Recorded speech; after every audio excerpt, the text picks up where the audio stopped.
Hey guys, welcome along to another video. This is going to be part one of a multiple part series. I don't know how many it's going to be just yet because unfortunately I haven't finished. So yeah. Anyway, a little bit of background. I've come to the decision to build myself a cabinet. Obviously I could just build a bog standard cabinet, but that would be too easy and too boring, so I've decided that I'm going to basically build myself a silent comms cabinet. Um, yeah, and that's basically it. So here we go. Now, before we get into this in any real detail, I'm just going to say the reason I'm building it is because silent cabinets are ridiculously expensive and I'm on a rather tight space budget, so I'm going to use other stuff. Okay, so after having had a look around online, I decided I'd come up with a few basic principle ideas. Work out what you want in it, how much space you've got, that sort of thing. And this is how I got to. Now, I worked out that I needed a 4U PC server case. I've already got the case, it's in a previous video if you've already seen it. And the reason I went for a 4U one over anything else is 4U is the first size that you can use full height PCIe cards. So if you've got a graphics card or whatever it is, it will fit in there, no problem, no adapters needed.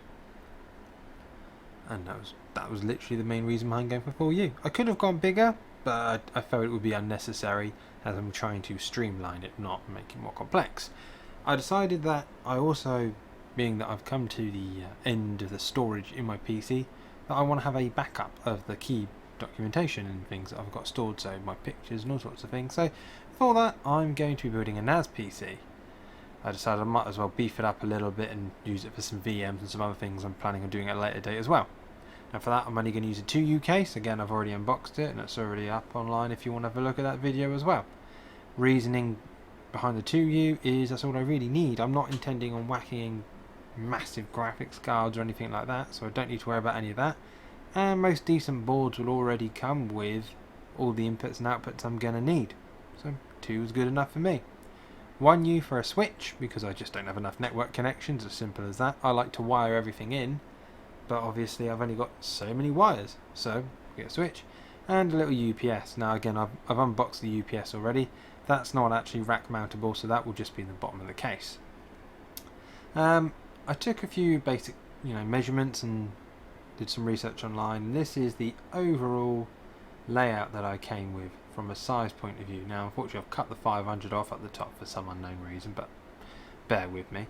So I worked out that it's going to be 500 wide, because that is approximately, when I say 500 I do mean millimeters, that's the approximate width of a standard rack. Now bear in mind, like I say, this is the actual rack's going to be 500 wide, not the cabinet. That's still going to have the inner frame and the externals and all sorts of things put on it, so it's going to be noticeably wider. It's going to be roughly 600 deep. We're actually having assembled some of the parts, that's gone out the window already. It's more likely going to be 700 deep and about a metre tall, and again that's probably gone out the window. We're probably at 1 metre 20 centimetres or 200 mil, somewhere in that region at the moment. But this project, like anything I do, is a very liquid project, and when I say liquid I mean I change my mind a lot. Just putting it out there now, you're all aware. So I started off and I thought, right, okay, key things here are going to be the base.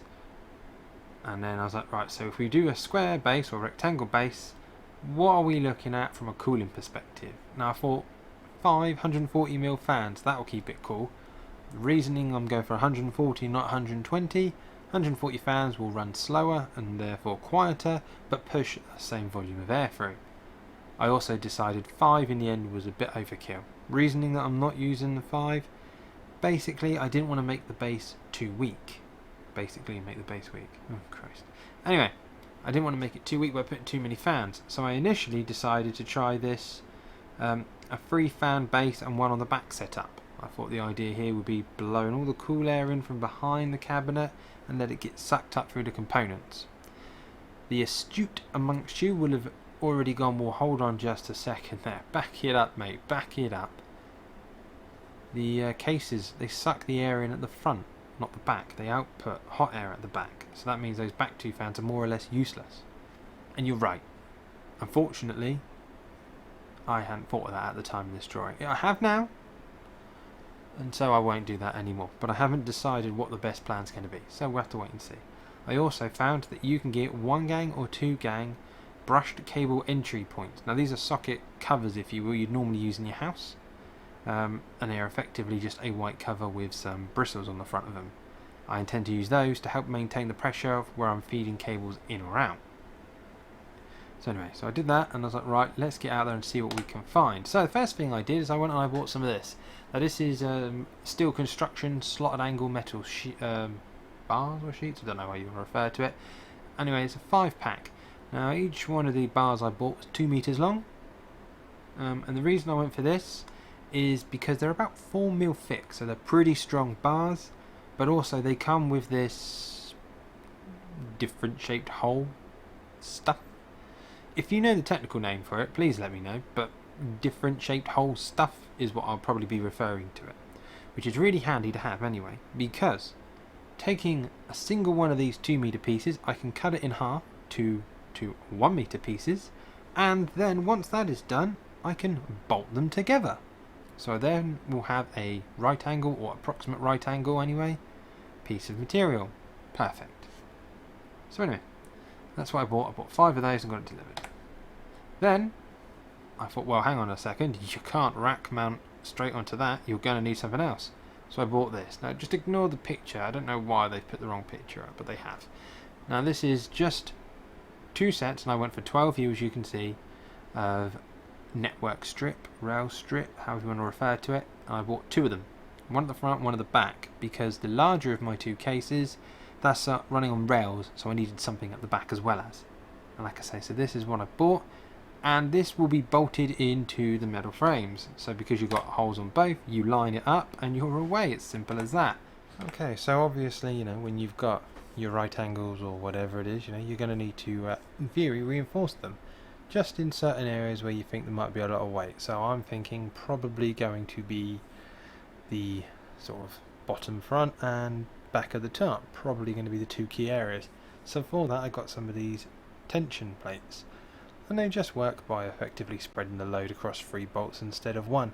What I'll do to begin with, I'm just going to put everything together with 1 bolt, and then once I've got some semblance of how it's actually going to be physically, I guess, I'll be able to put these on as I see fit and where they're needed to actually give me the structural rigidity I need to make sure it's solid. When I got these, I also took the liberty of purchasing some feet. Now apologies for the quality of the image, apparently they didn't need to put a particularly good one on, but basically all these do is they just have the metal slotted into them, and it just means that A, it doesn't damage my floor, and B, it makes it quite easy to move around because I don't have to worry so much about it catching on everything. Because obviously you've got cut metal there, it can be quite sharp. I mean, I sanded down all the edges, but you know, the fundamental still remains. If you're going to have a potentially sharp bit of metal, try cover it up. It's only your own hand you cut off. So I've got those. I've also got these. I bought a set of these. These are 400mm wheels with brakes. They're a little bit bigger, 100mm, than I really wanted, but I bought them because they got the 240 kilogram capacity or load. What I'm going to do is I'm just going to have a single piece of probably going to be MDF, but I might use some other sort of wood along the bottom dependent on what I fancy really, and put one of these in every corner obviously. That way I'll have the load spread across the whole lot. Now like I say, 240 is a little bit overkill for what I'm using it for, but I'm thinking in the future what I might do is I might put a second monitor on top of the cabinet, and to the side of it I might bolt on the mixer desk. So depending on if I go down that route or if I start incorporating water cooling or anything else into the cabinet, I might end up needing, might end up needing to have a little bit of extra leeway on the weight supported, so that's why I've gone for these. So I ordered all this stuff online on the old interweb, and it turned up. Obviously here's a picture of 3 of the bits of metal. Once you've seen 1, you've seen 2, and if you've seen 2, you've seen 3, and you can quite easily see how that means you've seen 5. So here's a close-up of them again, as I said earlier, the slotted angle thingy-majigoos. So please do let me know if you know what the proper name for that is. I got these and I went to cut them at 1 meter intersections. I know they're 2 meters, so that should be in half, but they're not. They're 2 meter nominal. I believe these were actually 197 centimeters approximately. So in the end I had to accept that actually in order to make this work I wasn't going to have full 1 meter arms. Doesn't really bother me too much because I'm losing such a small amount, but either way I did have to accept that. So to cut them I just used a circular saw. I did consider getting a large, effectively hacksaw with a metal cutting blade, but I decided against it, mainly because I already had a circular saw that would cut through metal much easier and much quicker.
It won't.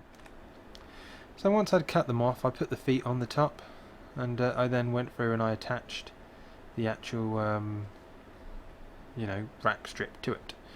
What I've done here is I've gone and done a bolt washer, obviously metal washer nut. It's a little bit overkill, didn't need to use that many washers, but the main reason I've done it that way is actually to spread the load, or the reason I intend to do it that way is help spread the load and keep everything just a little bit apart, because I'm just conscious at this stage I don't know exactly how much the metal is likely to expand, but should be fine. Now each strip is attached to the slotted angle steel bracket, if you want to call it that, or however you like to refer to it, by 7 bolts.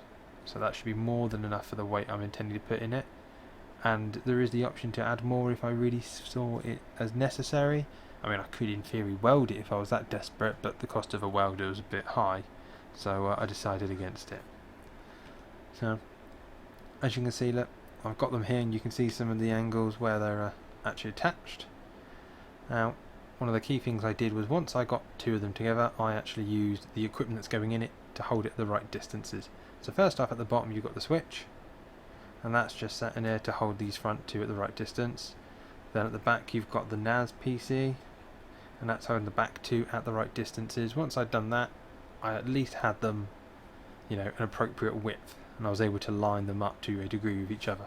When they were lined up, I could put the main case in, and that actually gave me the depth as well, because the other 2 devices obviously don't attach at the back, and because they don't attach at the back, it doesn't really make life very easy for me. I mean, it's not a problem, but I ended up having to use all 3 to get the spacing right and to make sure they were the right way. Obviously once time goes by, I'm actually going to have additional supports on all the sides, and that will fix most if not all of the problems. But for now at least, that's the design of it. So I'm just attaching this back brace using the same method as I've done on the sides, where I've done bolt washer, metal, and then washing that. And I was doing a bit of tidying up, and I got this offcut. So I took one of my, I don't know if you can see it there, whoop, turn it sideways, a bit big really. Anyway, one of my 2 metre-ish long pieces of metal, and I've done this piece, and this back brace. Now, I've got this much left over. Now I'm going to keep that. Originally I was going to chuck it out, but then I had one of my moments and I decided, well, if any other bits turn out to be a bit short and I need to join them, there's enough holes in here that I could use as like a brace to give it a bit of extra strap. So I thought, that's a great idea. And whilst we're here, and I'll do that bolt in a second, if you look at the back, you can see this lip here is actually pointing up, which is a bit strange. You sort of think, well, that's not going to help, is it? It's going to be in the way. I haven't got one on the front yet, but that will be going down. The reason I've got that like that is I intend to have this roof slightly angled up. The idea being at the back here somewhere will be the overall exhausts for the case. So by doing it this way, I'm going to have hopefully have a gentle slope up for the hot air to escape. Anyway, that was it. And that's it really, that's just part 1 of this. Obviously as time goes by I'll keep you updated and we'll go through and we'll make some more changes. Obviously I've still got to work out exactly how I'm going to attach the wood to the sides, which will be solid, and how I'm going to do what I intend to do at least is have a single door on the back and then have a 2-part door on the front for a top half and a lower half depending on what you're accessing. Now it hasn't happened yet obviously because I haven't got the wood, but I'll keep you posted, and that's it. So I'll see you in the next one. Bye.